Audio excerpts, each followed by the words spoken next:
This was a doctor's news conference to answer to the president's medical condition. It raised serious questions. First, on the president's condition itself. Very good, say the doctors.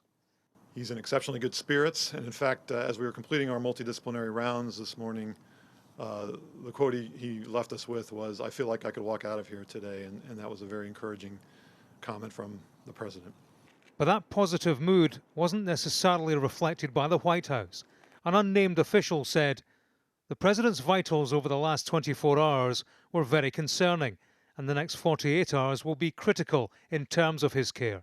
We are still not on a clear path to a full recovery." And then there's a timeline. Before his helicopter transfer to hospital, Donald Trump had tweeted his diagnosis in the early hours of Friday morning, 35 hours before that medical news conference. The doctor, complete with presidential seal on his coat, put the timeline back to 72 hours. Just 72 hours into the diagnosis now. The first week of COVID, and in particular days 7 to 10, are the most critical in determining the likely course of this illness. And then there's the treatment the president received. The doctors say that was administered 48 hours previously. That would take it back to Thursday morning, long before the president had tweeted his diagnosis. About 48 hours ago, the president received a special antibody therapy directed against the coronavirus, and we're working very closely with the company to monitor him in terms of that outcome. Yesterday evening, he received his first dose of IV remdesivir, and our plan is to continue a 5-day treatment course for remdesivir. A diagnosis 72 hours before the medical bulletin would mean President Trump was in full and active campaigning mode whilst COVID positive. This was him in Minnesota on Wednesday evening. The next day he was at events in New Jersey. The White House has since given a clarification of what the doctors had to say.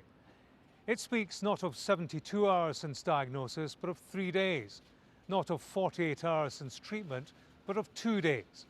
It presents a timing less precise than that given by the medical team and provides room for manoeuvre within the timeline.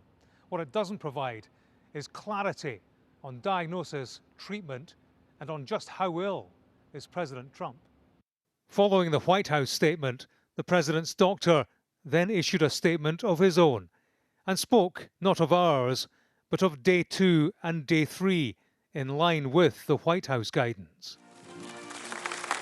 The contact tracing effort around the president reads like a who's who of the Washington establishment, who's positive and who's not. At least 7 people who attended his White House unveiling of Supreme Court nominee Amy Coney Barrett have since tested positive. Donald Trump's absence from the campaign trail forces a dramatic shift in Republican strategy, one that had a presidential performance at public events at its heart. At a time when Team Trump needs to win over voters, it's lost its vote winner.